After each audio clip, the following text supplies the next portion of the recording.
આંધરી માલણ ને આંધરા પૂજારા, મારી સુરતામાં એસી મૂરત દેખી કે જેના રામ કૃષ્ણ પૂજારા.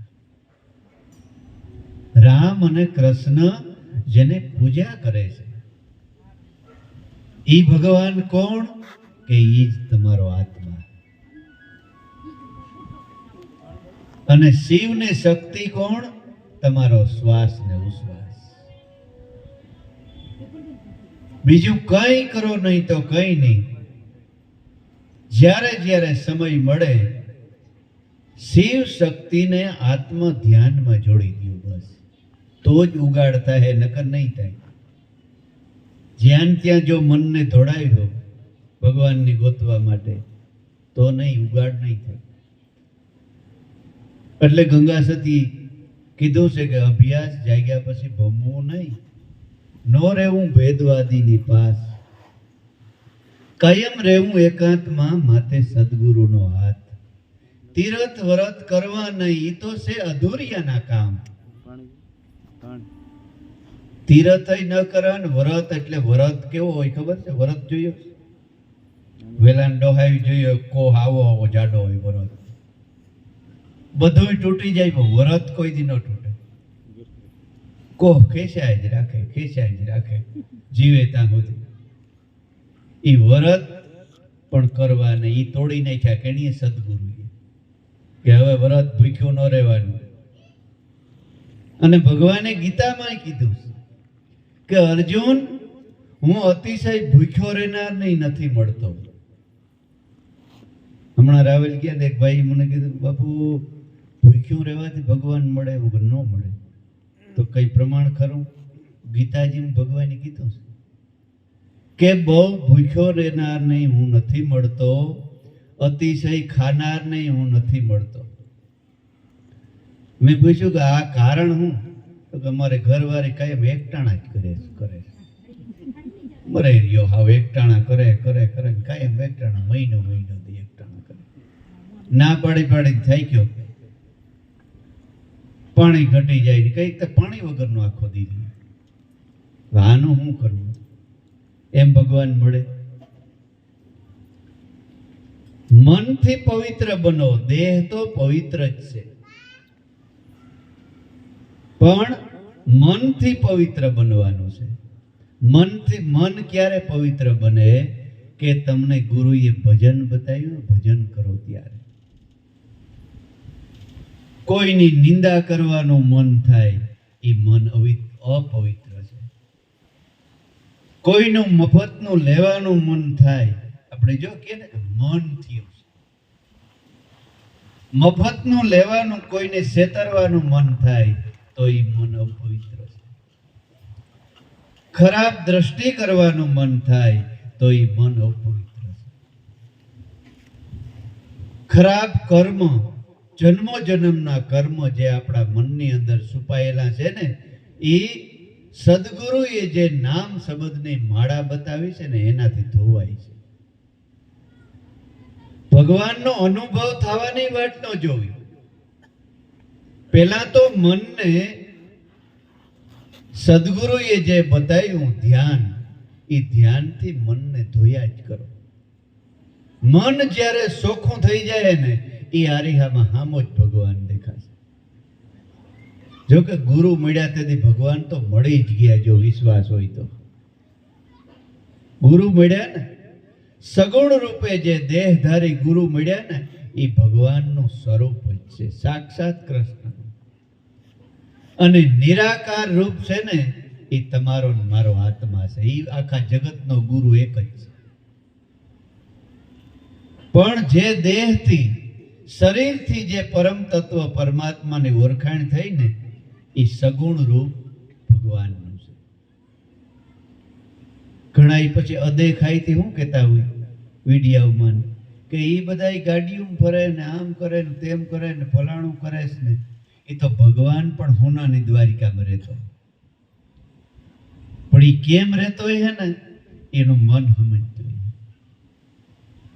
મને પેલા આજથી 20 વર્ષ પહેલા મને એમ થતું કે આ મોટા મોટા સંતો મહાપુરુષો આમ કરે છે ને તેમ કરે છે, પણ અત્યારે જોઈએ ને તો એમ થાય કે ભલે ગાડીઓ પણ આ ખેડાણ કરવું બહુ કઠણ છે, બહુ કઠણ. હવે મને અનુભવ થયો કે ઘરનું કદાચ 4 વ્હીલ હોય, 12 કલાક ગાડીમાં બેસવું, પાછા 3 4 5 કલાક બેસીને સત્સંગ કરવા, ખાવામાં ધ્યાન રાખવું, પીવામાં ધ્યાન રાખવું, 5 કલાક કેમ બોલવું, મરજી પડે એમ ખાઈએ ને પીએ તો એક શબ્દ ન બોલાય, રેણી કેણીમાં રહેવું, હે બહુ અઘરું છે. સંતો માથે પાટા પડી ગયા, તો એ ખબર પડી કે ઓહો આ તો અઘરી બાબત છે. આપણે 100 મહિને એક ગુરુદ્વારે નથી પુગાતું અને સંતો કાયમ આવા ખેડાણ કરે છે, એને ધન્યવાદ નથી?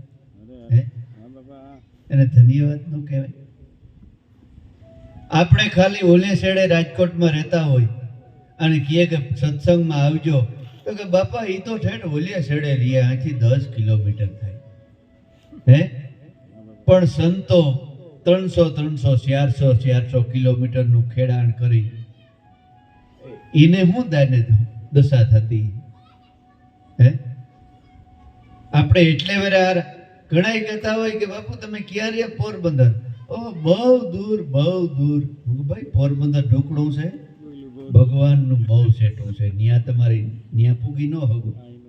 જો તમે ગુરુદ્વારે પોરબંદર ન પૂગી શકતા હોય તો ઓલિયો પલો બહુ સેટો છે, બહુ સેટો છે. પાછો પગ વગરનું હાલવું, પગરે વિનાનું પંથે હાલવું, જાવું મારે ગુરુજીને દેશ. હે પણ એવા સાધકો કે જેને ભાન ન રહીએ અને શરીર પેલા પોતાનું મન ન્યા જોઈ પછી શરીરને થાકડો ન લાગે. હે જીવણ બાપા કે ઘોઘાવદરમાં રહેતા ને પ્રેમ સાહેબ એના ગામ કીક નાથી ઘણું સેટું થતું, કડિયા કામ કરતા. પ્રેમ સાહેબ જીવણ સાહેબના શિષ્ય, હાન સુધી કડિયા કામ કરી અને સાંજે કડિયા કામ બંધ થાય ને ત્યાંથી મુઠ્ઠીઓ વારે સીધો ઘોઘાવદર જીવણ બાપાના શરણમાં સેવા કરે 12 વાગ્યા સુધી. 12 વાગે હાલીને સીધો પાછો ઘરે જઈ 2-5 કલાક આરામ કરીને પાછો કડિયા કામ કરવા હવે જાય. ભગવાન એને મળ્યા, એને વેણી વાતું કર્યું મારા બાપ. અને પછી જીવણ બાપાએ કીધું કે પ્રેમ તો ખરેખર પ્રેમનો અવતાર છે, પ્રેમનો અવતાર છે. હવે તું આવજે માં હું તારે ઘેરે આવીશ. પછી એમ કહેવાય છે કે એને ઘેર જીવણ બાપાએ અવતાર લીધો. અને આપણે ઓલે છેડેથી આ છેડે ન પૂગી શકતા હોય તો ઓલ્યો ઘણું સેટું છે, હે ઘણું સેટું છે. એટલે ભક્તિ કરવી એને રાખ થઈને રહેવું. અને આપણે ખખરાને કાંઈ જવું હોય, ક્યાંક ધૂપ લેવા જવું હોય, ભલે ને હગા હાડુભાઈનો બાપ ને એનો બાપ મરી ગયો હોય તોય કે જાવું જ પડીએ, નહીં જ્યાં તો દુઃખ લાગીએ. જ્યાં તમારે કામ ખોટી કરે રજા મૂકી નહીં મારે એ ખખરે તો જવું જ પડી, નગર કઈ હવારાત આપણે ન હોય. પણ આ તો આપણો ભાવ સુધારવો છે. નહીં જાવ તો દુઃખ લાગે, પછી ઓલ્યાને દુઃખ લાગે તઈ કે જિંદગી આખી તો આડો ચાલ્યો, સીધો બનાવ્યો તો આડો ચાલ્યો. હે પશુ પક્ષી બધા ભગવાને આડા બનાવ્યા, એ બધા સીધા હાલે. અને માણસને ઊભો બનાવ્યો હાઈ ક્લાસ, આડો જ હાલે, આડો જ હાલે, આખી જિંદગી આડો હાલે.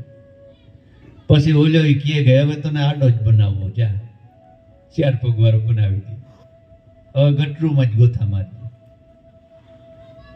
એમાંથી છૂટવા માટેનો આ સંતોનો પ્રયાસ 4 યુગથી છે. એટલે ભગવાનને જો જગતની અંદર કઈ વાલામ વાલું હોય ને તો એના સંતો છે. એટલે રૂક્ષ્મણીજીને ભગવાન કહે છે, પ્રાણને થકી અમને વાલા રે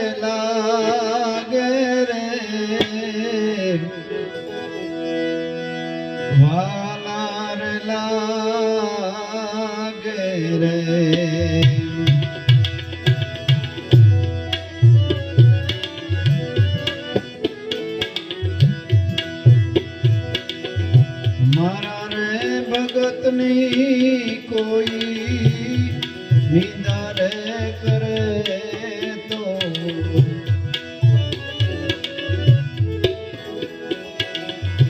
મારું છું એને કેવી ઊંડા માર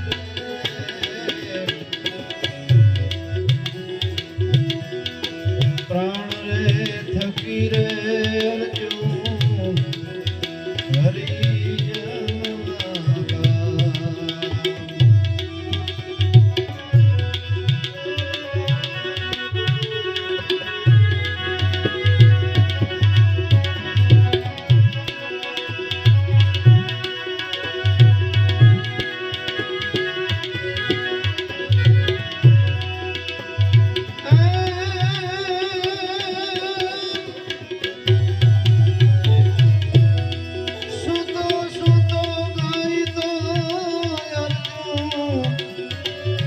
બેઠો બેઠો સાંભળો ને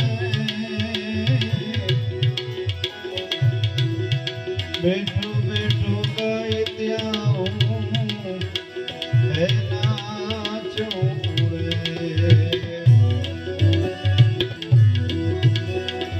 સુતો સુતો ગાય તો અર્જુન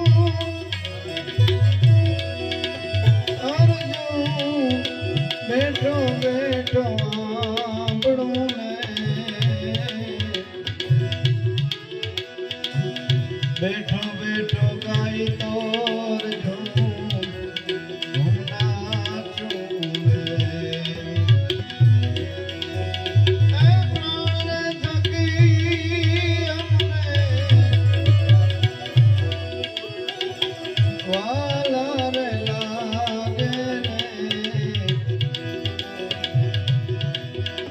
પ્રાણ રે થકી અમને વાલા રે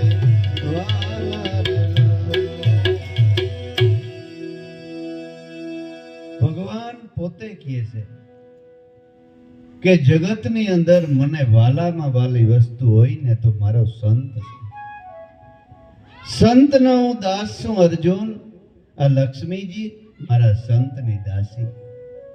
અર્ધાંગના લક્ષ્મીજી છે ને એ પણ મારા સંતને તો દાસી જ છે. આવી વાતો સાંભળતા સાંભળતા એક દિવસ રૂક્ષમણીજીને વિચાર થયો કે અમારી સેવામાં કઈ ખામી છે કે કાયમને માટે કે હાલો મારે દિલ્હી જવું, હાલે મારે દિલ્હી જવું. એટલે મનમાં ભગવાનને કીધું કે અમારામાં શું ખામી છે, કઈ અમે સેવામાં કઈ ઘટે છે? તો કઈ નથી ઘટતું. તો કે તો 2 દિન 3 દિન તમે એમ કહેતા હોય કે હાલો જટ હસ્તિનાપુર દિલ્હી જવું. ભગવાન કે આને જો પ્રેક્ટિકલ બતાવીશ ને તો જ સમજાય, નકર નહીં સમજાય. હું આને ગમે એટલા પાંડવોના વખાણ કરીશ પણ એને નહીં સમજાય. થોડાક દિવસ થયા તો ભૂલી ગયા અને દિલ્હી જવાની તૈયારી કરતા કીધું કે તમારે આવવું છે, મારે હવે દિલ્હી જવું. તો કે તો આવું. રથ લઈને 2 માણસ ગયા દિલ્હી. સીધા અર્જુનને રાજમહેલે ગયા. બરોબર બપોરનો સમય. અર્જુન બરાબર નાઈ ધોઈ અને પલંગ માથે સૂતા છે. પોતાના માથાના વાળ નીચે લટકે છે. એમાંથી ઝીણે ઝીણા પાણીના બૂંદ નીચે પડે છે. એટલે ભગવાન પોતાનો પિતાંબર લઈને વાળને સાફ કરવા અને રૂક્ષમણીજીને કીધું કે નીંદર કોઈને બગાડાય નહીં, શાંતિથી બેસો. પોતે કરવા માંડ્યા. એટલે પતિવ્રતા નારી હતા રૂક્ષમણી. પોતાથી થાય એમ હોય ને તો પતિના હાથમાંથી કામ લઈ લઈએ, એ પતિવ્રતા નારી કહેવાય. થાય એમ હોય તો. એટલે કીધું કે એ મારાથી થાય એમ છે, તમે બેહો, હું બેસીને એ કરું. કે જોજો એના વાળ ગરમ ન થઈ જાય, ધ્યાન રાખજો, નકર નીંદર ઉડી જાય. કઈ વાંધો નહીં. પાણી આમ લૂસતા લૂસતા લૂસતા લૂસતા યાદ આવ્યું ક્યાંક ગરમ નહીં થઈ ગયા હોય. આમ રાખ્યા ગાયલી. તો એક એક વાળમાંથી અવાજ આવતો હતો, કૃષ્ણ કૃષ્ણ કૃષ્ણ. રૂક્ષ્મણીજીની ન્યાન્ય સમાધિ થઈ ગઈ. ભગવાન કે કાં દેવી શું થયું? તો બસ બસ મને જવાબ, મને ગુરુ જ્ઞાન લાગી ગયું, જવાબ મળી ગયો. તો કેવાનો? તમને હું નહોતી પૂછતી કે ઘડીએ ઘડીએ હું ન્યા દિલ્હી જાવ છો? અમારાથી એટલું ન થાય. એવો જીવતો જાગતો તમને કૃષ્ણ રૂપે ગુરુ મળ્યો હોય, જેનું મન શ્વાસે શ્વાસે ગુરુનું નામ જપતો હોય ને, એ અત્યારનો અર્જુન જ છે. અગર આપણે એમ ન થાય કે એ વખતમાં પાંડવો ભાગ્યશાળી ને આપણે અભાગ્યા. ભાગ્યશાળી મનુષ્ય અવતાર મળ્યો ને, એ મોટામાં મોટો ભાગ્યશાળી છે.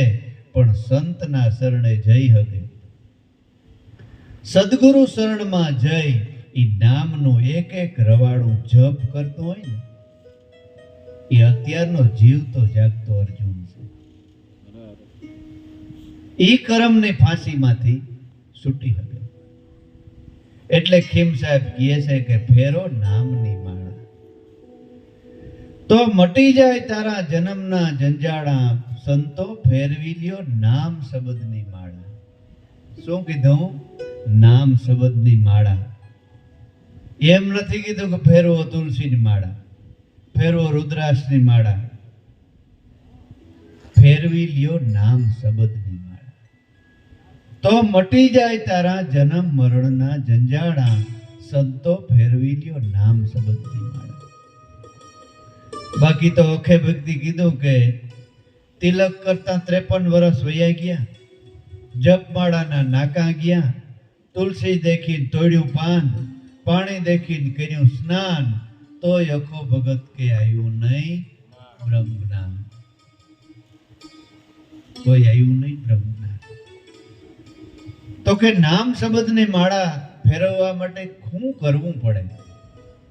તો બીજી કડીમાં એનો જવાબ આપ્યો છે, ગુરુ ગમ કી કુશી કરી લે, કટે મોહના તાળા.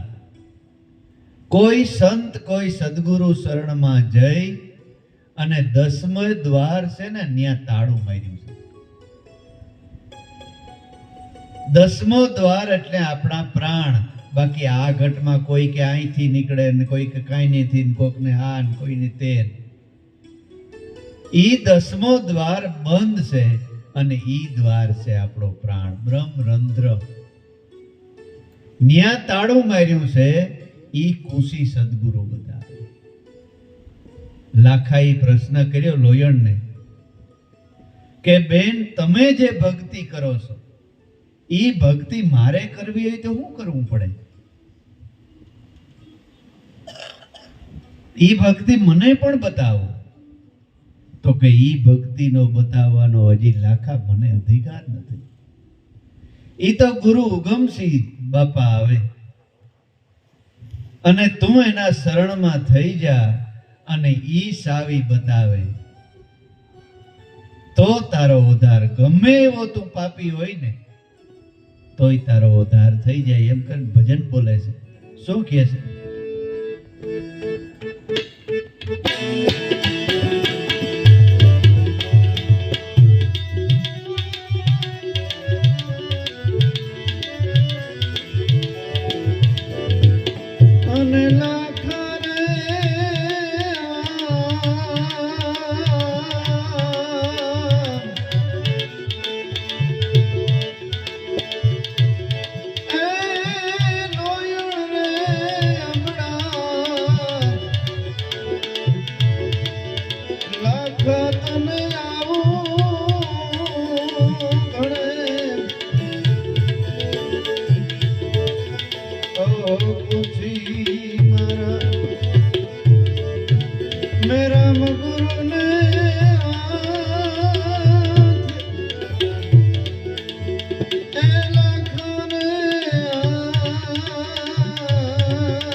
અને લાખા રે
ગુરુ ગમ કી ખુશી કરી લે. ઈ ખુશી કોઈ સદગુરુના હાથ લાખા. જો સદગુરુ આવે અને ગમે એવો પાપી માણસ હોય તોય એને ઉદ્ધાર થઈ જાય છે. અને થયા છે. જોઈ લ્યો જેસલ, વાલિયો લૂંટારો, અને ઈ તો ઘણી સેટી વાતો છે. વિસામણ બારવટીયો, આપો દાનો આપો જાદરો, એવો તો કેટલાય. અને એથી નજીક આવીએ તો આપણી બીજી ત્રીજી પેઢી પૂંજારામ બાપા, પઠાણ જ્ઞાતિ, અને 12 વાગ્યા સુધી ભજન બોલે, 12 વાગ્યા પછી હરણિયા મારે જામગરી બંદૂક લઈને, અને હરણિયા મારી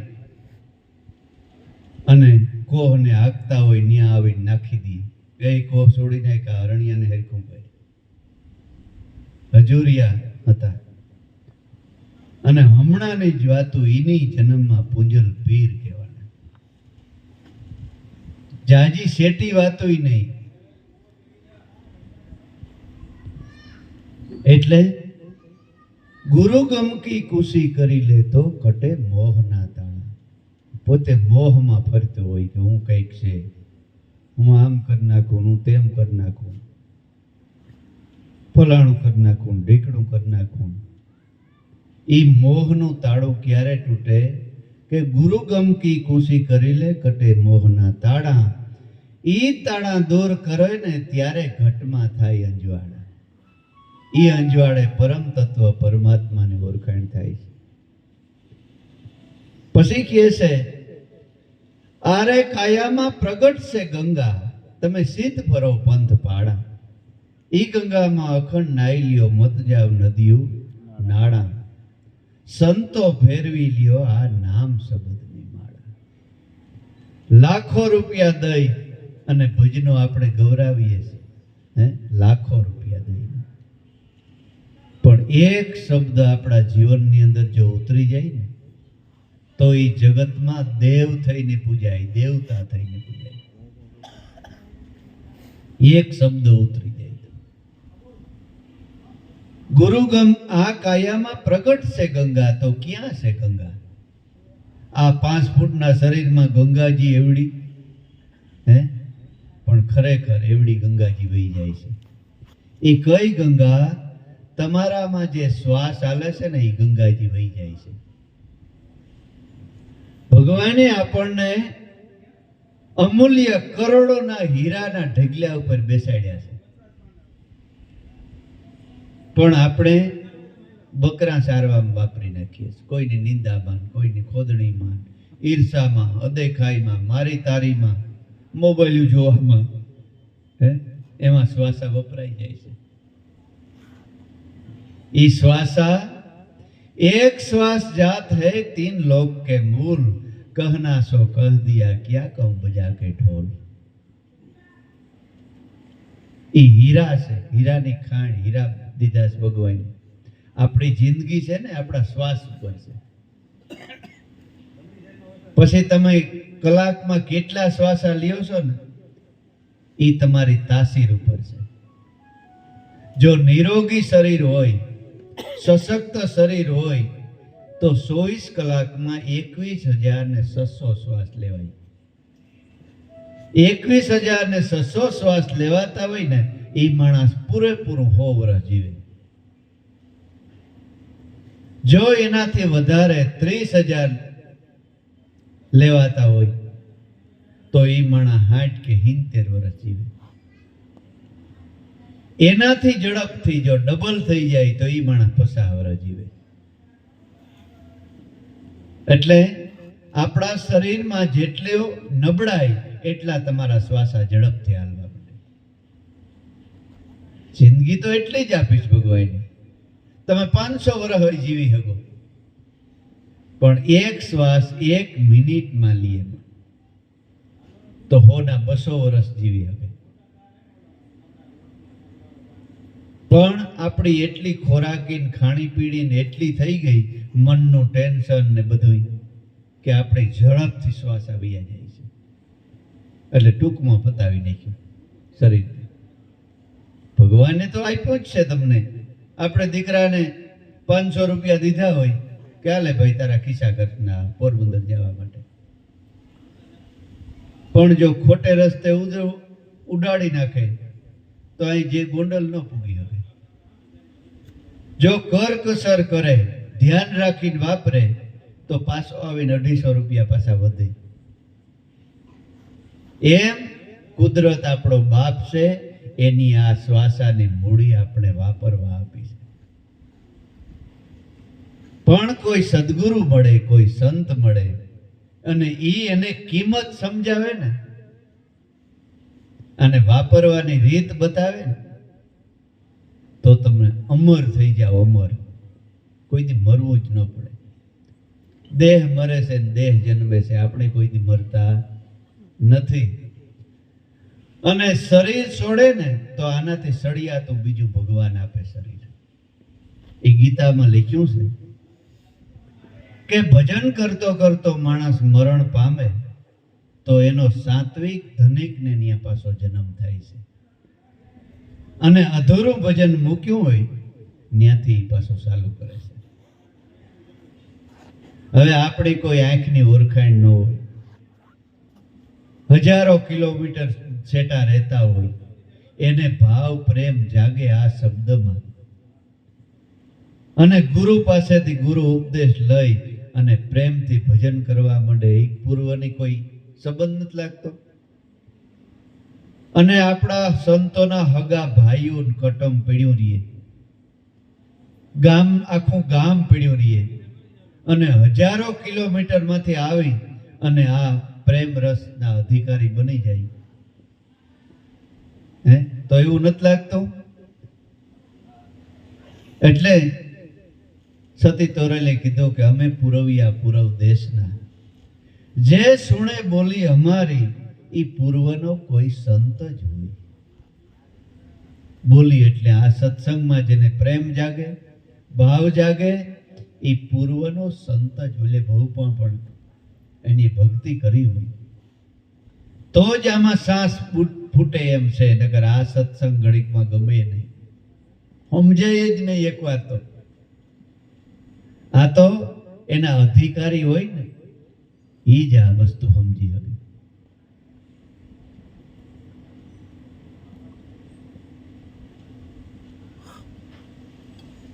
એટલે આ કાયામાં ઈ પ્રગટ છે ગંગા, સિદ્ધ ભરોસો પંથ પાડા, ઈ ગંગામાં અખંડ નાઈ લ્યો, મત જાવ નદીઓ નાળા. ઈ ગંગામાં મનથી નાવાનું છે. આ શરીરનો મેલ, આ તો મેલમાંથી જ બન્યું છે, માટીમાંથી બન્યું, એ પાછું માટી થઈ જવાનું છે, પણ મેલ મનને છેડ્યો છે. મન મેલો થઈ ગયો છે, એને ઉજળું કરવાનું માટે આ જ્ઞાન રૂપી જે ગંગા ગુરુએ બતાવી છે, એમાં મનને સ્નાન જ્યારે કરાવીએ ને ત્યારે જન્મો જન્મનો મેલ ધોવાઈ જાય છે. ઈ ગંગામાં અખંડ નાઈ લ્યો. બાકી ઓલી ગંગામાં જાવ ને તમે, ત્યાં તો પાપ મેલ સડે છે મનને. એ તો પછી 50 લાખ રૂપિયો નાખ્યો હોય ને એટલે અહીંયા આવીને વખાણ કરે. માંદા પીડ્યા એ કોઈ ન કહે, દુઃખ પીડ્યો હોય ને એ કોઈ અહીંયા આવીને કહે નહીં કે દુઃખી થયા. કારણ કે લાખ રૂપિયાનું પાણી કરીને આવ્યા હોય પછી વખાણ ભારી મજા આવી. તો 100 મહિના રોકાઈ કા ન ગયા હે? પણ એ તો મેલ, જો કે એમાં ના નથી, જાઓ તમે તમારે મોજ કરો, પૈસા હોય ભગવાન દીધું હોય તો, પણ મેલ સડે એ પાકું. કારણ કે હું જઈ આવ્યો, મને ખબર છે. જઈને તે નથી કહેતો, અમે ગંગા કિનારે નાવા ગયા ને તો 2 માણસ આવ્યા બિચારા અજાણે આવ્યા. તો ઓલા રેકડી વાળા ના ઉભા હોય ને એ કે બાપા લાવો કપડા અમારે લાવો, અહીં હાંસવીએ અમે. તો કે આલ્યો. તો 50 રૂપિયા ભાડું થાય આજથી 5, 7, 8 વર્ષ પહેલા. અત્યારે તો વધારે. ઓલાઓને બિચારાને એમ કે હવે આ ધર્મનું તીરથ અને આ પૈસા ભાડાને થોડા દેવાય. અહીં કાંઠે મેલીને હમણાં સ્નાન કરીને પાછા આવીને લઈ લે કપડા. કાંઠે મેલીને નાવા ગયા 2 માણસ, પાછા આવે કપડા જ નીકળે. ઓલા બિચારા એક પોતળી ભરી પાછા આવ્યો, કપડા ક્યાં બેન? આય પતોય ન લાગે હવે કપડા ચોરી ગયા. અમારા ભેગા એક ભાઈ હતા, એની બિચારા ખેહડો આપ્યો હતો, પોતિયા વળ્યા. ભાઈએ પોતિયા હોતા સમાજી આવ્યો. હવે હિરાણ કેટલા થયા બોલો? એક બેનના હાથમાંથી 5 વાંદરો ઉપાડી ગયો. બધાય પૈસા એ બેનને બટવામાં એવડું, લગભગ 4-5 હજાર રૂપિયા એ પર્સમાં. સીડી ઉપર ચડતા મનસા દેવી જતા હતા, પગથિયા ચડતા વાંદરો આવ્યો લઈ ગયો જટી. હવે બેન બિચારી ઊભો રોવે. અમે કરહનભાઈ, કાનોભાઈ ને 8-10 જણા ભેગા. ઉપર તમે જોવો ને 100 ફૂટ ખાઈ ઊંડિયું. ન્યા તસ્કરો 4 જણા ઓલી કો ટાપીને બેઠા હતા. જોઈ કે આ વ્યા જાય તો તમે લઈ લઈએ. બેન બિચારી ઊભા રોવે. મેં ઓલી આવી કેવું કહેવાય લોઢાની રીલિંગ હતી ને ઠેકી અંદર ઉતરી, બટવો લઈ પૈસા ભેગા કરી અને પાછા બેનને દીધા. મેં જોઈ જરાક અમે સટક્યા હોત તો 2-3 જણા વાટ જોઈને જ ઊભા હતા. એટલે કહેવાનો અર્થ શું છે કે ધોવાતો નથી, મેલ સડે છે. પણ જો મેલ ધોવો હોય તો આ શબ્દ રૂપી એક તો ગંગાજી વહી જાય છે અત્યારે. એમાં મન રાખી અને કોઈ બેસે તો એમાં મેલ ધોવાય છે. અને ઘરે જઈ સદગુરુએ જે ઘટમાં ગંગાજી ઓળખાવી છે એમાં જો મનને તરબોળ કરી દઈએ તો જગતના જેમ સંતો રૂપાંદે, તારાંદે, અનેક સતી નારીઓ, રવિ સાહેબ, ભાણ સાહેબ, કબીર સાહેબ, દાસી જીવન, એ સંતો છે ને એમાં સ્નાન કરી અને અમર થઈ ગયા. એ ગંગાજી તમને બધાએ ગુરુએ બતાવી છે.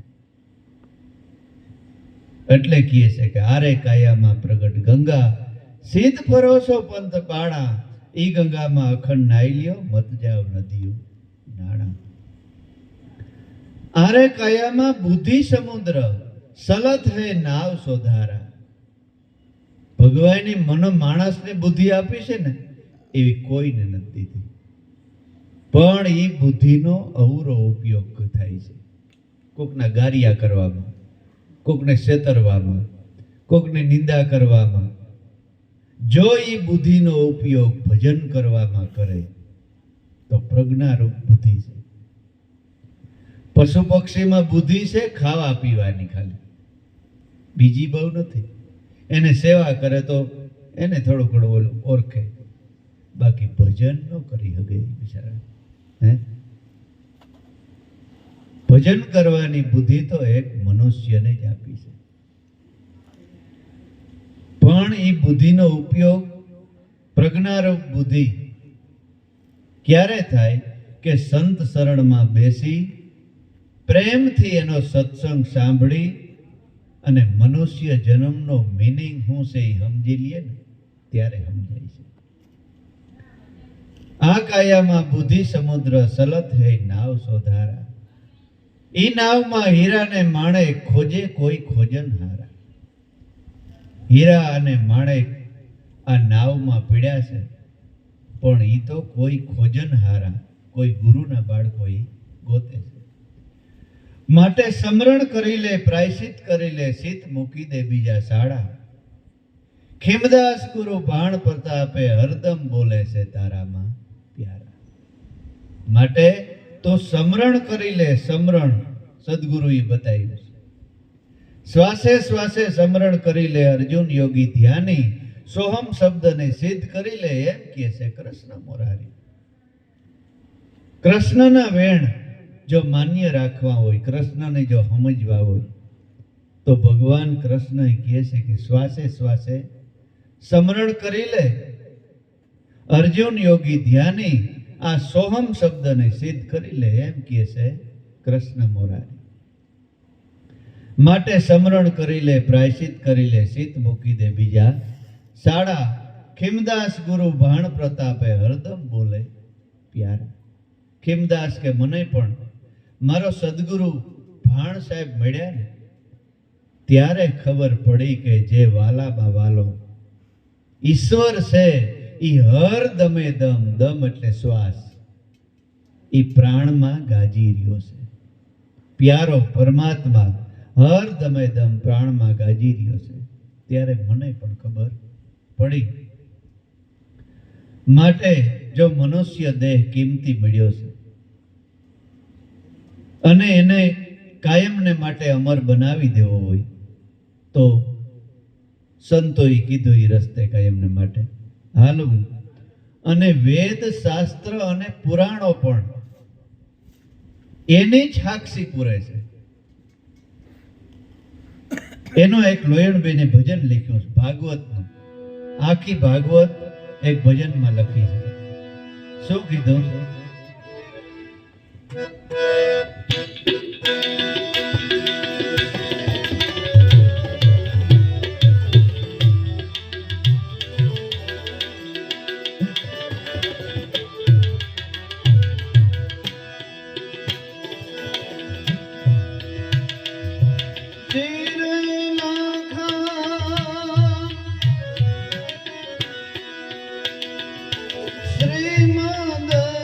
ભાગવતમાં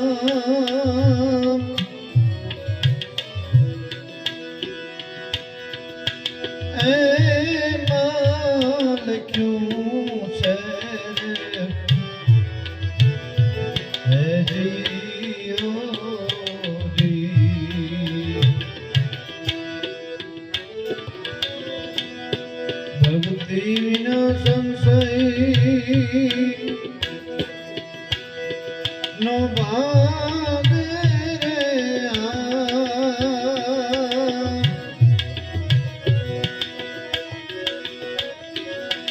ધીરે લાખા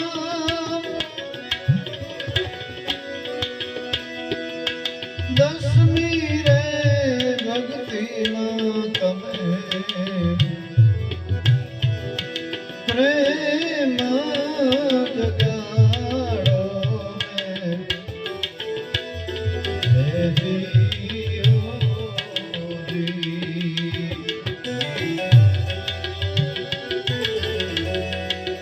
સુરતા સુનમાં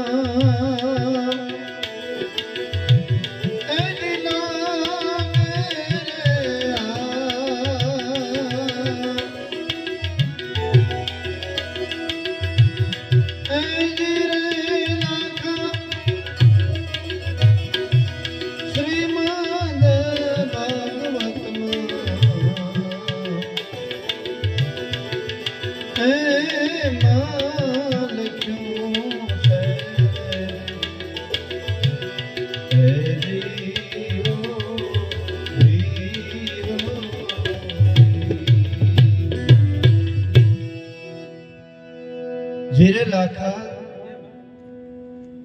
શ્રીમદ ભાગવતમાં એમ લખ્યું છે 18 પુરાણ 100 શાસ્ત્ર અને 11 વેદનો સાર એક ભાગવતમાં છે. એકય શાસ્ત્રો તમારે ન વાંચવા હોય, ખાલી ગીતા અને ભાગવતનો અભ્યાસ કરી લ્યો ને, આખા વિશ્વના પુસ્તક એમાં આવી જાય. એટલે લોયડબેન કહે છે કે આ ભાગવત શું કહે છે કે જીરે લાખા શ્રીમદ ભાગવતમાં એમ લખ્યું છે કે ભક્તિ વિના સંશય નહીં ભાંગે. કયો સંશય? કે હું ક્યાંથી આવ્યો ને પાછો મારો ક્યાં જન્મ થવાનો છે. આ જન્મ મરણના દુઃખમાંથી કેવી રીતે મુક્ત થવાય. ભક્તિ વિના સંશય નહીં ભાંગે. કઈ ભક્તિ? 10મી ભક્તિ. 10મી ભક્તિ જ્યારે મળે ને ત્યારે 9ધા ભક્તિ નિર્મળ બને, નકર ન બને. 9ધા ભક્તિ એટલે શું? કે 9 ઇન્દ્રિયો શુદ્ધ થઈ જાય ને એને 9ધા ભક્તિ કહેવાય. આંખ જેને શુદ્ધ થઈ ગઈ હોય, જગતની અંદર આત્મા સિવાય કઈ જોતી ન હોય, એ પેલી ભક્તિ છે. કાનથી કોઈની નિંદા સાંભળે નહીં, એ બીજી ભક્તિ છે. જીભથી ખરાબ બોલે નહીં, એ ત્રીજી ભક્તિ છે. પછી જીભથી કંઈ પણ ખરાબ વસ્તુ ખાઈ પીએ નહીં, એ ચોથી ભક્તિ છે. હાથથી અનિતિનો લીએ નહીં, એ 5મી 6ઠી ભક્તિ છે. પગથી ખરાબ રસ્તે હાલે નહીં, એ 7મી ભક્તિ છે. 9 ઇન્દ્રિયો શુદ્ધ ક્યારે થાય? કે જ્યારે 10મી ભક્તિ આત્માને ઓળખાણ થાય ને ત્યારે. એટલે લોયણ કહે છે કે જીરે લાખા ભાગવત એમ બતાવે છે કે 10મી ભક્તિમાં પ્રેમ જગાડો. પ્રેમ પ્રેમ સબ કહે, પ્રેમ જાણે નહીં કોઈ. પ્રેમને એકવાર જાણે ને તો આખું જગત જુદું જ ન રહે, એને એક થઈ જાય. આખા વિશ્વમાં એક આત્મા જ દેખાય. ગુરુ સ્વરૂપ વિના કોઈ જગતમાં દેખાય જ નહીં એને.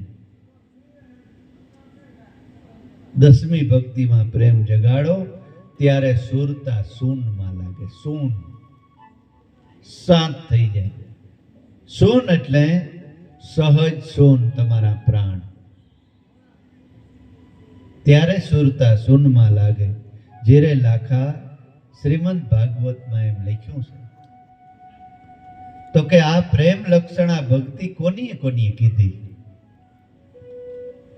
તો ગંગા સતીએ બતાવ્યું કે આ પ્રેમ લક્ષણા ભક્તિ કોનીએ કીધી? કોનીએ કીધી? આપણે એક ભજન ગંગા સતીનું સાંભળી અને પછી થોડી વાર પછી વિરામ રાખ્યો.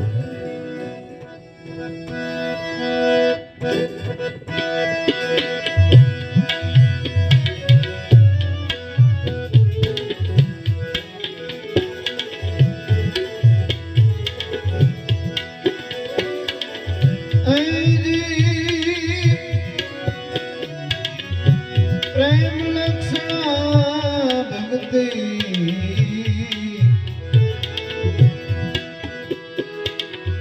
જે કીધી કરવું પડે નહીં.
હરિના ભેટ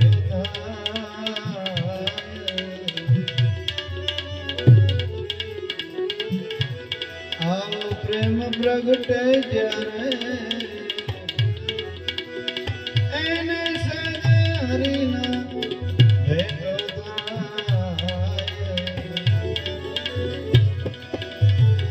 ગંગારે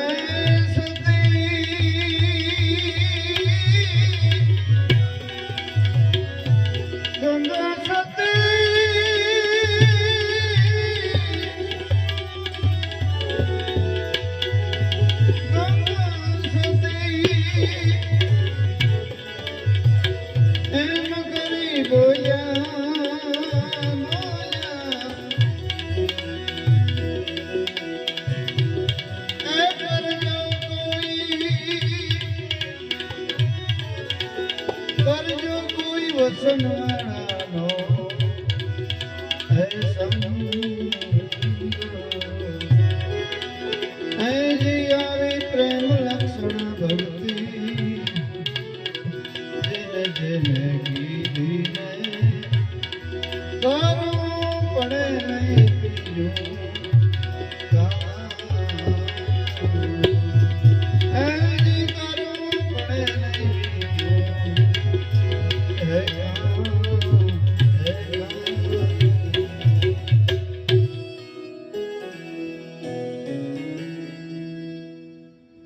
પ્રેમ લક્ષણા ભક્તિ જેને જેને કીધી એને કરવું પડે નહીં કાંઈ એના દ્રષ્ટાંત આપે છે.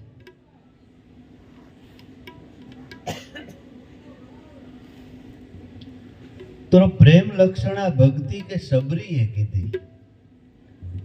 સબરી ભીલની દીકરી જેના પડસાયાથી પણ માણા અભડાય. હવે એ જંગલની અંદર નહીં કોઈ મંદિર, કોઈ મસ્જિદ, કોઈ વસ્તુ જ નહીં.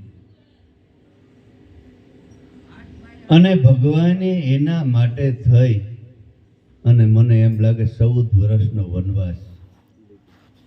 અને ભગવાન અયોધ્યામાંથી ગોતતો ગોતતો સબરીને ગોતી લીધી. બધાય ભગવાનને ગોતવા જાય, ભગવાને સબરીને ગોતી લીધી. તો સબરી એવી કઈ ભક્તિ કરી? 88,000 ઋષિઓનું મંડળ પંપા સરોવરને કિનારે, કોઈ ઊંધે માથે ટીંગાતા હતા, કોઈ ફરતા સાણા રાખીને બેઠા હતા, કોઈ એક પૈકી ઊભું તપ લીધું હતું અને કોઈ કાંઈ નહીં, કોઈ કર્મકાંડમાં પડ્યા હતા. નાવમાંથી ઉતરીને ભગવાને સબરીના નામની માળા, સબરી ક્યાં છે, સબરી ક્યાં છે, સબરી ક્યાં છે. ઋષિ મુનિઓ બધા જોવે છે કે આ કોણ છે? આ ભગવાન છે? રામ છે? તો કે હા પણ રામ છે. બીજો કે તો કાં સબરી સબરી કરે? તો કે પણ એનો ભક્ત. તો કે પણ આપણે ત્યાં આવતા નથી, ન્યા કાં સબરી ભૂલા નહીં પડી ગયા હોય ને? ત્રીજો કે 4 યુગથી ભૂલો નથી પીડ્યો હે, અને ઈ ભૂલો પડે તો આપણો પતોય લાગે હે, પણ ભૂલ કંઈક આપણી લાગે છે, આમાં સબરીની નથી લાગતી. કારણ કે માણસ છે ને, જોજો આ ગુરુ શરણમાં આવે ને એટલે જગત પછી મંડે તમારી નિંદા કરવા. કારણ કે ગુરુ શરણમાં 18 વર્ણના માણસ બેઠા હોય. ઈ કોઈની જાત પૂછતા નથી. હાસા સંતો છે ને, જાત વરણ ઈ કઈ પૂછતા જ નથી. એને તો હૃદયનો પ્રેમ જોઈએ છે. પ્રેમ રસ પીનારો કોઈ પણ જગતનો માણસ આવે એને સંતો એને આશરો પહેલા આપે છે. એટલે માતંગ ઋષિને આશ્રમમાં કે સબરીને કોઈ જ્યારે હાથ ન પકડ્યો ત્યારે હતાઈની સેવા કરતી માતંગ ઋષિના આશ્રમ. ઝાડ ઉપર ચડી અને માતંગ ઋષિનો સત્સંગ સાંભળ્યો અને રાતે 2-3 કલાક સુધી સેવા કરતી. 6 મહિના પછી ઋષિએ પૂછ્યું કે આ સેવા કોણ કરે છે? તો ખબર નથી. 150 શિષ્ય આશ્રમમાં હતા, કોઈને ખબર નહોતી કે આ સેવા કોણ કરે છે. આપણે તો 2 ગાદલા પાથર્યા હોય તો 10 ઠેકાણે ગાઈએ કે ઈ મી બધું વ્યવસ્થા બધી આપણી હતી. એ બધું હતું ને ગોઠવેલું, એ ભાઈડિયાનું હતું. હે કેવડે આપણા કરતા હોય. 6 મહિના સુધી ગુપ્ત કોઈની દેખાણા વગરની સેવા કરી. ત્યારે માતંગ ઋષિના હૃદયમાં સ્થાન પ્રાપ્ત કર્યું કે આ સેવા કોણ કરે છે? કોઈ કે મને ખબર જ નથી. ત્યારે 2 શિષ્યને બેસાડ્યા રખોલે. રાતે 12 વાગે માથે ભારો બર્તનનો લઈ અને સબરી આશ્રમમાં ધીમેકથી મૂક્યો. 2 શિષ્યોએ કીધું કે બેન, તમે કોણ છે? હા, મને અબજોમાં તમે અભડાઈ જાય. સબરી, બેન, અમારા ગુરુએ અભડાવવાનું અમને શીખવાડ્યું નથી. અમારા ગુરુએ કીધું કે જે કોઈ સેવા કરવા આવતું હોય એને લઈને મારી પાસે આવજો. અમારા ગુરુ તમને બોલાવે છે. બસ. સબરી આવી, 2 હાથ જોડીને ઊભી રહી. બોલું બાપુ, બોલું. તો કે બેટા, 6 મહિના ત્યાં સેવા તું કરી જાસ? તો કે હા બાપુ, હું કરી જાઉં. હતાઈને કરવાનો મિનિંગ હું? તો કે મને જગતને બીક લાગે છે. તમારો સત્સંગ મેં સાંભળ્યો ઝાડ માથે બેસીને કે ગમે એ શુભ કર્મ કરવું ને તો ગુપ્ત રાખો. એટલે મારે કોઈ વાહવાહી કરાવવી નથી, મારે કોઈ વખાણ કરાવવા નથી. મારે તો ભગવાન પ્રાપ્ત કરવો છે, એટલા માટે હું સેવા કરું છું. તો કે બેટા, ઈ સેવા કરીશ, મફતની ન કરાવાય અમારે. તો 6 મહિનાની મજૂરી લઈ લે. તો કે બાપુ, ખરેખર દેવા ના 100 મજૂરી? તો કે હા. તો મને માગું આપ્યો? તો કે હા. તો કે મને તમારા શરણને દાસી બનાવો અને સરાજાયર 24 કલાક મને સેવા કરવા તમારા આશ્રમમાં રાખો. એ મારી મજૂરી છે. માતંગ ઋષિ ની આંખમાં પાણી ધ્રુજી ગયા. મારી જિંદગીમાં આવો માગનારો સાધક પહેલી વાર મળ્યો મને. જા બેટા, તારે સૂટ સેવા કરવાની. અને શરણમાં લઈ અને મહામંત્રનો ઉપદેશ આપ્યો. ઘટમાં આતમ રામની ઓળખાણ કરાવી સબરીને. કાયમીને માટે તન, મન અને ધનથી સેવા કરી. બધાય શિષ્યોના કપડાં ધોઈ નાખે, આખો વારી જારી આશ્રમ સાફ કરે, આખા શિષ્યોને રસોઈ બનાવે અને શિષ્ય અને ગુરુનો વધેલો જે એઠવાડો વધે એ પોતાની પેટની ડબરી ભરે. બધુંય કામ કરી અને છેલ્લે જ્યાં બૂટ સંપલ પડ્યા હોય ને ત્યાં બેસી અને ગુરુદેવનો મુખનો સત્સંગ સાંભળે. એટલો સાંભળે એક સીતે. એક દિવસ નામના વખાણ ગુરુદેવ કરતા હતા કે ભગવાનના નામે પથ્થર તરે, ભગવાનના નામે મોટા પહાડ તરે, ભગવાનના નામે આ તરે, ઓલું તરે. એવા ગુરુદેવ ભાવ વિભોર થઈ ગયા, સમાધિ થઈ ગઈ, બંધ થઈ ગયા બોલતા. 5 મિનિટ ભગવાનના નામમાં લીન થઈને આંખ ખોલી. ઓલી વાત હતી વહી ગઈ. 150 શિષ્ય હતા ને એને પૂછ્યું કે ભાઈ, આપણે અધૂરી વાત ક્યાંથી મૂકી હતી? કોઈને ખબર નહોતી. પાછળ બેઠી બેઠી સબરીએ ઊંચી આંગળી કરી કે ગુરુદેવ કહેતા હોય તો હું કહું. તમે નામનો મહિમા ગાતા હતા. ભગવાનના નામે પથ્થર તરે, પહાડો તરે,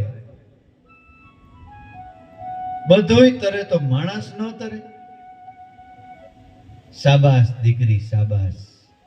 હવે તો અહીં મારી સન્મુખ બે કારણ કે મારે આ અઢળક જ્ઞાનનો તું ખજાનો તું પસાવી હગીશ. સન્મુખ બેસાડી સબરીને અને શિષ્યોમાં ઈર્ખા મંડી પડવા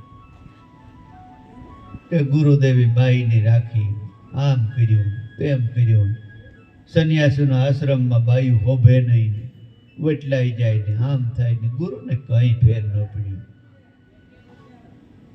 સબરી મંડી કહેવા કે ગુરુદેવ મારી વલેથી, અને શિષ્ય એક દી 5 તો બીજી દી 10, એમ કરીને બીજાના આશ્રમમાં વયા ગયા. બધાય ત્યાં જઈને ગુરુની નિંદા કરવા લાગ્યા.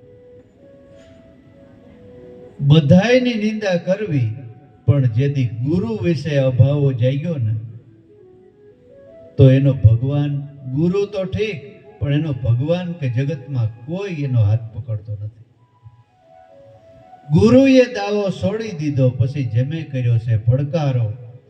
ગુરુને ગોવિંદ દોનો રીસાણા, હવે નથી ઉગરવાનો આરો. તન મન ધન લઈ ગુરુને અર્પ્યા, ગુરુએ ગુના માફ કર્યા, ગોવિંદ કે એમાં મત છે મારો. બાકી દુનિયામાં એને ઘસાવનાર કોઈ છે જ. એટલે સબરી એકલી જ વધી. ગુરુ શિષ્ય બાપ દીકરી આશ્રમમાં રહે છે. જીવ્યા ત્યાં સુધી એનો નિંદા કરી, આના પાપ ધોયા. આશ્રમમાં કોઈ આવે નકર જાય. છેલ્લી ઘડીએ કે માતંગ ઋષિને શરીર છોડવાનો સમય આવી ગયો. ત્યારે સાંજે બેસાડી અને સબરીને કીધું કે જો બેટા, હવે મારું શરીર ટકે એમ નથી. હવે મારો પ્રાણ હીન દેહ થાય ત્યારે આશ્રમની અંદર કોઈની બરકવા જાતી નહીં. લાકડા ખડકી તો તારે હાથેથી આ શરીરને અગ્નિ સંસ્કાર કરી દે. અને આ આશ્રમ તારો છે. અને મેં તને નિરાકાર રામ બતાવ્યો. તારા હૃદયમાં એ નિરાકાર રામ છે. એ બ્રહ્મનો અવતાર અયોધ્યામાં થઈ ગયો છે. આ વનની અંદર તને ગોતતો ગોતતો એક દિવસ ઈ રામ આવશે. તેથી બેટા મને યાદ કરજે કે મને સદગુરુ મળ્યા હતા. એમ કરી ગુરુએ દેહ છોડી દીધો. સબરી હારી રીતે અગ્નિ સંસ્કાર કર્યો. શાંતિથી ભજન કરે છે અને ગુરુનું વસન યાદ કરે છે કે રામ આવશે, રામ આવશે. કાયમ નવા ફળ તોડી આવે, નવા આસન બનાવે. આજ રામ આવશે, આજ રામ આવશે, આજ રામ આવશે. આ દેહ છે ને એ આપણી ઝૂંપડી છે સબરીની, અને સુરતા છે એ સબરી છે. આ દેહ રૂપી ઝૂંપડીમાં બેસીને ભજન કર્યા રાખો ને, એટલે આત્મા રામનો એક દી અનુભવ થાય થાય અને થાય. એક દિવસ વાત હાસી બની ગઈ. પોતાને આંખમાં ઝાંખપ આવી ગઈ છે, આંખમાં સેપડા સોટ્યા છે, એકદમ વૃદ્ધ હાવ શરીર થઈ ગયું છે. લાકડીને ટેકે માંડ માંડ હાલે છે. તોય કાયમ બોર સાખી સાખી અને રામ માટે ભેગા કરે છે. રામ આવ્યા. આમ કરી અને જોયું કે કોઈ આવે છે. મારા આશ્રમમાં બીજું ભગવાન સિવાય કોઈ આવે જ નહીં. સબરી નક્કી જ હતું, કોઈ પણ મારા ગુરુનું વસન છે કે જેથી આવશે ને તેથી રામ આવશે, બાકી મારે આશ્રમ બીજો કોઈ આવશે નહીં. નક્કી રામ જ હોય. ત્યાં તો રામ આવી ગયા. આસન નાખ્યું. સબરી ખેલી થઈ ગઈ, પાગલ થઈ ગઈ. ઘડીક ઝૂંપડીમાં જાય, ઘડીક બહાર આવે, ઘડીક ઝૂંપડીમાં જાય, ઘડીક બહાર આવે. આંખમાંથી આંસુ વયા જાય છે સબરીને. રામ પૂછે છે કે બેટા કેમ તારી આંખમાં, કેમ હું ભગવાન તારી ઝૂંપડીએ આવ્યો અને તારી આંખમાં આંસુ? તો કે ભગવાન ઈ તો તમે આવ્યા ઈ તો ઠીક, ઈ મને આનંદ છે, પણ એના કરતા 1000 ગણ્યો આનંદ ઈ મને થયો કે મારા ગુરુએ વસન આપ્યું તો ને એ આજ હું નજરે જોઉં છું. એ મારા સદગુરુએ મને વસન આપ્યું હતું.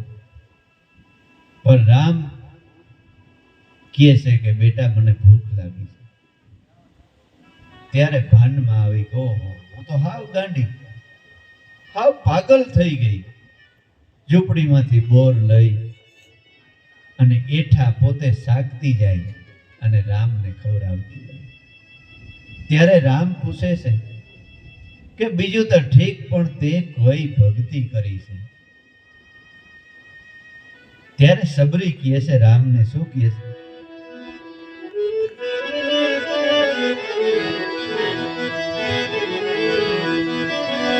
વેદનો જાણો, વેદનો જાણો, એ મારે સમરણ્યા છે પોરજી.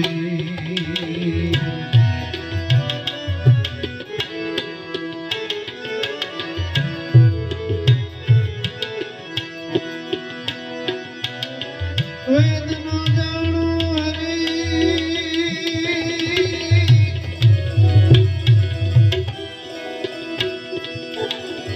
વેદનો જાણું જાણું,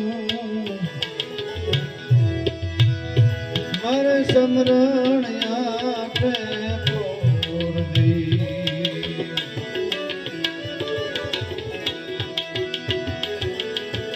તારા બોરમાં ચાર વેદ ભયા સબરી.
વેદ નો જાણું, ભેદ નો જાણું, મારે સમરણ આઠેય પોર. મેં કોઈ દી વેદ જોયા જ નથી, કારણ કે જન્મથી જ હું અભણ છે. આપણે એમ કે કઈ મોઢે રામાયણ કહી દઈએ, મોઢે ભાગવત વાંચી દઈએ, બહુ જ્ઞાની, બહુ જ્ઞાની, પણ એમ જ્ઞાની થવાતું નથી. સબરી કઈ જાણતી જ નહોતી, કોઈ વસ્તુ નહીં. વેદ ન જાણું, એનો ભેદય ન જાણું, પણ મારે સમરણ આઠે. ક્યું સમરણ? જે સદગુરુએ તમને મને ઓળખાયું છે ને, ઈ સમરણ. ઈ અજંપા ગાયત્રી છે, 4 વેદની માં છે, એટલે એને વેદ માતા કહેવામાં આવી છે. પણ આપણે ગાયત્રીને કોઈ સ્ત્રી માનીને બેઠા છે, કેવી બાઈ આમાં ફરતી છે. પણ અજંપા ગાયત્રી જે ગુરુએ બતાવી છે ને, એ 4 વેદની માં છે. એમાંથી વેદનો જન્મ થયો છે. અભણ મહાપુરુષોએ એવડા પુસ્તકો લખી નાખ્યા, કારણ કે આ સમરણ કરતા કરતા એને જ્ઞાનનો જન્મ થયો. ભક્તિ દેવીના 4 દીકરા છે, વિવેક, વિચાર, જ્ઞાન ને વૈરાગ. ભજન કરતા કરતા ઓટોમેટિક એનો જન્મ થાય છે.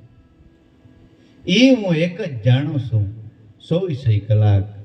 ત્યારે રામ કહે છે કે તારા વેદ, તારા સમરણમાં 4 વેદ ભર્યા સબરી. અને એઠા બોર એટલે ભગવાનને બોરને ત્યાં વનમાં તાણી નહોતી. એને ઘણા બોર મળતા હતા, પણ સાખેલા બોર, આ શબ્દ છે ને એ શાખેલા હોઠ કઠ જીભથી અડીને આવે નીકળે છે, એને ભૂખ ભગવાનની છે. બાકી એ કઈ બોર થોડો ખાય, એને ક્યાં ને જંગલમાં બોર, પણ હૃદયમાં બોરેલા શબ્દો આ એઠવાડો છે ને એ ભગવાનને વાલો છે. એટલે મહાભારતના યુદ્ધમાં કે યુદ્ધ છેડ્યું છે કે નહીં, આકાશમાંથી કે નોળિયો ઉતરીએ ને એમાં આડોઠીએ ને કે નોળિયો હુનાનો થઈ જાય. હે નોળિયો જરાય વાર રહે છે ઠેકાણે. આ નોળિયો આપણું મન છે ને એ નોળિયું છે, જરાય ઠેકાણે જ નોળિયું. ઈ નોળિયું જો આ શબ્દો રૂપી એઠવાડામાં જો આડોટે તો અટાણે હુનાનું થઈ જાય એમ છે. કથાઓ આધ્યાત્મિક છે, એમને સમજવાની કોશિશ કરવા માટે સંતના શરણમાં જવું પડે. નગર કે દ્રૌપદીને 5 પતિ હતા, 5 પતિ. અટાણે હળહળ કલિયુગમાં તમે 2 પતિ જોયા, એક બાઈ ભેગા રહેતા જોયા, રહી હવે. આ તો કે 5 પતિ 1 પત્ની ભેગા રહેતા. 5 પતિ એટલે આપણા 5 તત્વ, પૃથ્વી જળ તેજ આકાશ ને વાયુ, અને દ્રૌપદી એટલે આપણી સુરતા, ઈ ભેગા રહીએ છે. અને પાછું કયું દ્રૌપદીનું જ થાય, આપણી સુરતા જ્યાં જાય ને આ પાસે જવું પડે, એનું કયું કરવું પડે. હાલો રાજકોટ, તો કે હાલો પછી 5 ફેરાવું પડે. ઈ મહાભારતની કથા કહેવામાં આવે છે. ભીષ્મ એટલે ભયંકર